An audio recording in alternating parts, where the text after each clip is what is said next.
وما خلقت الجن والانس الا لیعبدون۔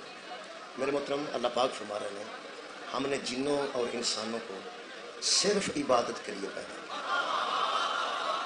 ہم نے اگر جن بنائے ہیں تو صرف عبادت کے لیے، اور انسان بنائے ہیں تو صرف عبادت کے لیے۔ جڑی چیز دا جڑا مقصد ہوئے اگر وہ چیز پوری نہ کرے اس چیز میں نہیں ہونا چاہیے۔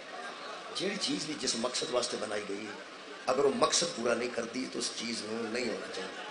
یہ لائٹاں اتنی خوبصورت لائیاں نے علی عمران صاحب نے، اللہ نے توفیق اضافہ کری۔ یہ لائٹاں اس واسطے نے کہ روشنی دیں، یہ روشنیاں دے رہی ہیں اس واسطے یہ ٹھیک نہیں ہونی چاہیے۔ اگر لائٹ ہوئے تو روشنی نہ دے انہوں نہیں ہونا چاہیے۔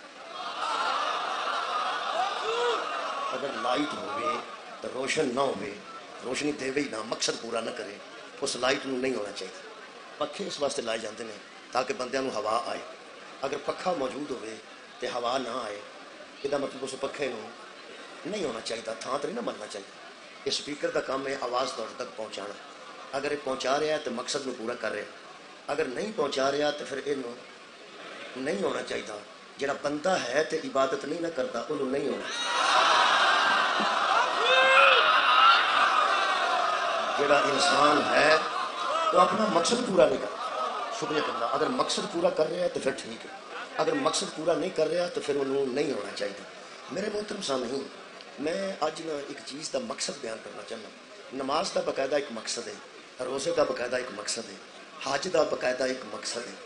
نماز کا مقصد سن لو، نماز سارا جان چھڑ دے تو اللہ چھوٹا نہیں ہو جاتا، سارا جان شروع کر دے تو وہ بڑا نہیں ہو جاتا۔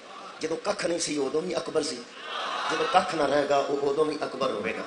میرے عزیزو، جنوں علی چھک جائے نا انہوں 13 صدیاں کی لوڑ نہیں، جنوں مصطفیٰ چھک جائے ان کی کبریائی کی بہت بڑی تقریر ہے۔ اصل وچ نماز دا قبلہ ایک مقصد ہے۔ نماز دا مقصد ان الصلاۃ تنہا عن الفحشاء والمنکر، نماز روکتی ہے برے کاموں سے اور بے حیائی کی باتوں سے۔ اگر بندہ نماز بھی پڑھتا ہے تو پھر بے حیا ہے نا، انہوں نمازی نہیں ہونا چاہیے۔ روزے دا مطلب ہے لعلکم تتقون، تاکہ تم متقی بن جاؤ۔ جڑا بندہ روزہ رکھتا ہے تو متقی نہیں بنتا، تقوی اختیار نہیں کرتا، میرا خیال ہے فضول ہے، اس واسطے مقصد نو پورا نہیں کر رہا۔